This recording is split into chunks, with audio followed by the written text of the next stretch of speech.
Alors là je suis toujours chez Kaiser et j'ai trouvé ce truc là, donc c'est un belt squat à air comprimé. Il est pas mal, hein. Il est vraiment pas mal. Bon, la trajectoire, la profondeur est un peu courte, mais bon bah voilà, il y a tout ce système de pression qui fait que quand on est en bas, la pression est faible et on remonte et la résistance augmente. Et puis avec les poignets aussi, plus et moins là qu'on voit là, le moins à gauche et le plus à droite. Donc je savais pas que Kaiser faisait un belt squat et ben voilà. Il est plutôt pas mal, mais rien de spécial. La ceinture, c'est une Spud. Alors là, je suis passé chez Jim Leco. Et chez Jim Leco, ils ont un belt squat. Bah, il a vraiment rien de spécial. Il n'y a aucun réglage. Le poids, il est démultiplié parce qu'il est à peu près à la moitié du bras de levier. Il y a trois crochets ici, mais ça sert pas à grand chose. Et puis ils vendent aussi des ceintures. Ils vendent aussi des ceintures de belt qui ressemblent, enfin des ceintures de belt squat qui ressemblent beaucoup à celles de Spud. Alors là je suis passé chez Salter, visiblement c'est une marque catalane qui fabrique à Barcelone. Donc là ils sont sur une presse 45, elle est sur roulette, elle a rien de fou, elle a vraiment rien de fou. Bon, elle glisse bien quand même malgré le fait qu'elle est sur roulette. On peut régler l'inclinaison du siège, mais comme sur la plupart des 45. Donc elle est sur roulette, ça je l'ai dit. La position de départ elle est un peu basse, mais du coup si vous avez des petites jambes, c'est bien. Le plateau il est moyennement large. Ouais, ça va quoi. Et là les épis sur le côté c'est des épis de 28 je crois.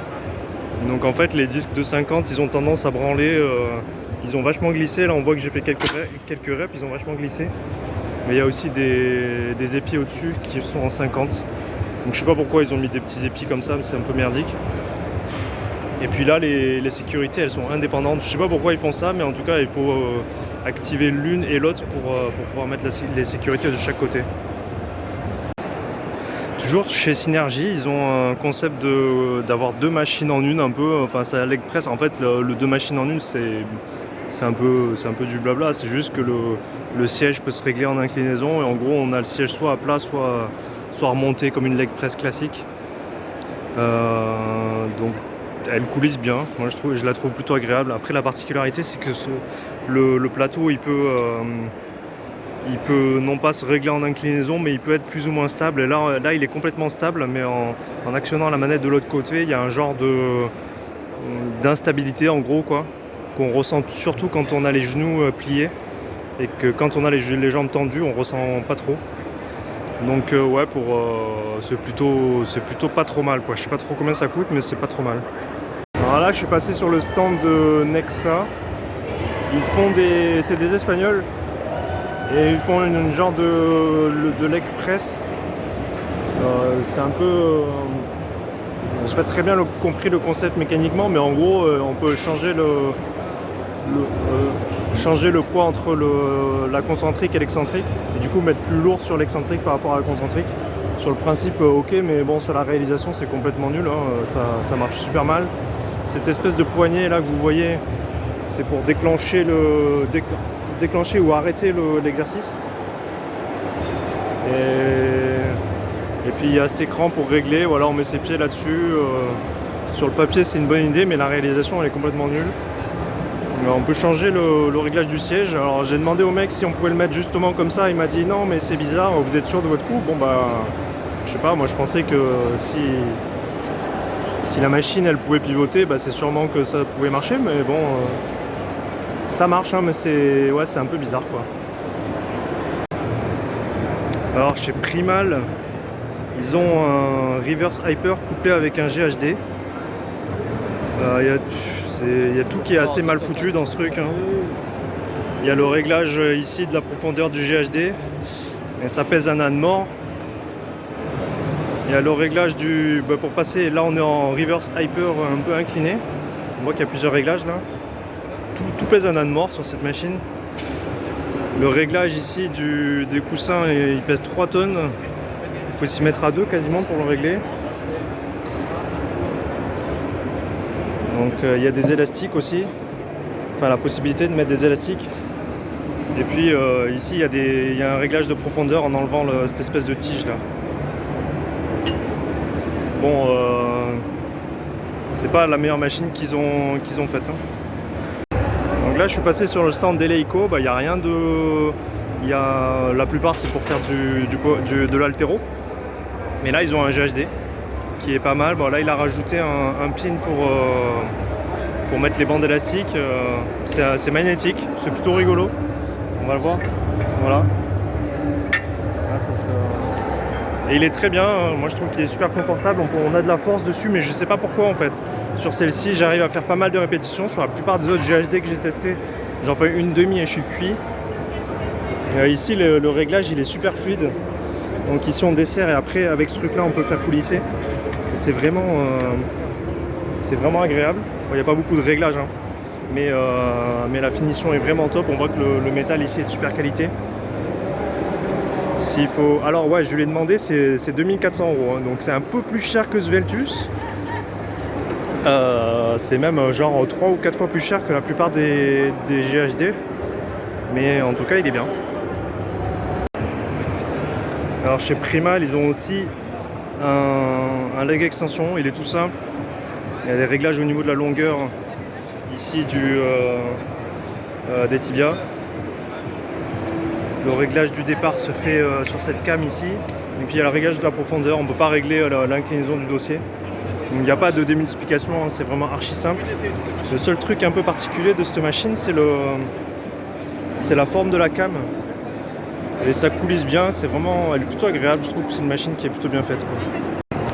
Donc là je suis passé chez Kaiser, une marque américaine. Juste pour vous montrer le principe, sûrement peut-être que vous connaissez déjà, c'est des machines pneumatiques. Et donc là en l'occurrence ce leg extension, ce qui est pas mal c'est qu'il est en unilatéral. Donc on peut faire une jambe, une jambe après l'autre, quoi. Et en fait la gestion de la résistance, ça se fait la manette gauche pour diminuer et la manette droite pour augmenter. Du coup ça c'est plutôt cool, ce qui permet au cours d'une série d'augmenter ou de diminuer le poids. Et ça c'est pas mal. Bon du coup il faut l'associer à un compresseur évidemment, faire tout le montage et tout. Mais de ce point de vue là c'est vraiment pas mal. Et ce qui est vraiment bien aussi, en tout cas on le sent vraiment bien sur la leg extension, c'est qu'au fur et à mesure qu'on pousse, la charge devient de plus en plus lourde. Donc ça aussi c'est cool, hein, surtout sur un leg extension ou quand on est en bout de course, c'est là où on a le plus de force, quoi. Donc là je suis chez Bodytone. Je sais pas d'où ça vient, globalement leur gamme sont complètement... Globalement leur gamme à câble en tout cas, c'est que j'ai essayé, est assez nulle. Et là je voulais juste vous montrer ce leg extension qui est en unilatéral. Et c'est fait pour des applications en extérieur, c'est pour ça que ces disques là. Donc là du coup la machine elle est déchargée. Et si je veux charger, du coup je rajoute un disque ici. Il y a juste un réglage ici pour la longueur du tibia. Et après vous voyez que l'assise elle est entièrement en métal. Du coup c'est évidemment pas très confortable, mais bon c'est fait pour l'extérieur, quoi. Et puis là les poignées ici c'est bien parce que ça permet de démarrer le mouvement avec la main en tirant dessus, puisqu'on commence avec le genou fléchi. Elle est super lourde, mais pour des applications extérieures, voilà, je sais pas trop ce que ça vaut par rapport à ce qui existe sur le reste du marché, mais c'est plutôt... Ah oui, on peut régler la profondeur du siège, j'avais pas fait attention. Ouais, c'est plutôt... c'est plutôt marrant, quoi. Donc là on est chez Inspire, je sais pas trop d'où ça vient. C'est un double leg curl, leg extension en unilatéral avec stack de poids, et il est légèrement divergent. Bon, on va mieux le voir là. Bon, je sais pas trop ce que ça apporte, hein, la divergence, mais voilà, c'est l'un des rares à stack de poids divergent. Les stacks de poids sont pas très lourds, hein. Je crois que ça monte jusqu'à 50 kg, ouais, 50 kg par jambe. Alors je sais pas trop, j'ai peur que ce soit pas assez lourd, mais peut-être que ça suffit. Elle est plutôt bien faite, il y a aussi beaucoup de réglages, on voit que pour passer du leg curl au leg extension, il y a beaucoup de réglages. Et on peut s'aider des mains aussi pour commencer. Donc elle est pas mal, ouais. Le mouvement est pas hyper souple, mais ça va, quoi. Ils ont aussi une leg extension chez Solter, toujours les Espagnols. Elle est pas trop mal celle-ci. Il y a des réglages ici, les réglages pour la longueur du tibia. Il y a vraiment plein de réglages possibles, c'est assez fin, donc ça c'est plutôt cool. Et la position de départ aussi, on voit qu'il y a pas mal de... Bon, je sais pas si on le voit, mais en tout cas il y a pas mal de réglages. Plus que sur la plupart en tout cas, donc ça on peut régler assez finement et ça c'est cool. On peut régler la position du siège, il y a 4 réglages, donc ça a rien de spécial. Et puis la cam, elle fait que c'est un peu plus dur à la fin, j'ai l'impression. C'est pas facile à ressentir, en tout cas c'est pas flagrant quoi. Elle est elle est un peu, elle a rien de spécial quoi. À part ces histoires où il y a des réglages un peu plus fins, mais sinon elle a rien de fou quoi. Donc là on est sur la leg extension de Banata, elle est vraiment super aussi. La résistance elle augmente au fur et à mesure qu'on pousse. Donc ça c'est vraiment bien. La poignée, les énormes poignées là, elles permettent de commencer aussi le mouvement là avec la main. Donc ça c'est super pratique, tous les réglages sont bien faits. Enfin elle est top aussi, elle est vraiment agréable. On est toujours chez Primal sur leur hip thrust. Bon il est pas foufou non plus. Hein. On peut pas régler l'inclinaison du plateau, même si on a l'impression que en fait on peut pas. Donc au fur et à mesure qu'on monte, la charge devient de plus en plus lourde, donc ça c'est ok. Il y a un réglage, on peut régler ici la profondeur. Alors je pense que c'est en fonction si on est grand ou petit. Alors ça c'est bien fait, c'est assez facile à régler contrairement à presque tout le reste de leur matos. Et après leur boudin, c'est un peu mal foutu. On voit qu'il y a une ceinture qui rentre dans un boudin rond. La ceinture se tord, c'est un peu de la merde. Et après la technique c'est une ceinture d'avion. C'est pas mal, je trouve que c'est plus pratique que les ceintures de voiture, mais bon pourquoi pas. Et puis ici le siège, le plateau il est réglable. Alors là je suis en train de tester un équipement chez Hyper Ice. C'est un truc pour la récupération des jambes. Donc on a, ah oui là ça serre super fort. En fait c'est un truc à air comprimé. Là c'est en train de me serrer les pieds, un truc de marteau. Et c'est supposé aider à la récupération des jambes. C'est difficile de dire si c'est efficace ou quoi, mais le concept est assez marrant. Et c'est sponsorisé par Naomi Osaka. Enfin il sponsorise Naomi Osaka. Et puis d'autres sportifs, j'ai vu Tony Finau ou Rory McIlroy. Je sais pas trop ce que ça donne, mais là ça fait 4 minutes que j'y suis. Et ça, en gros c'est une grosse combinaison à air comprimé et ça serre de plus en plus fort. Et il y a un genre de programme quoi, c'est pas uniforme ça. Là je sens que ça serre au niveau de mes chevilles. Je crois, hein, j'ai l'impression. Là il reste 6 minutes.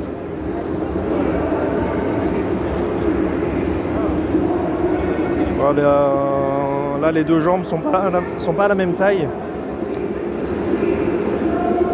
Mais bon je pense que c'est pour essayer quoi. Normatec, je crois que ça s'appelle la technique. Ouais, je crois que c'est ça. Alors, on voit là les jambes, là c'est en taille small. Donc elle est en train de les installer sur madame. Et là ça c'est les tailles L et c'est celle que j'ai utilisée. Donc ça coûte 999 €.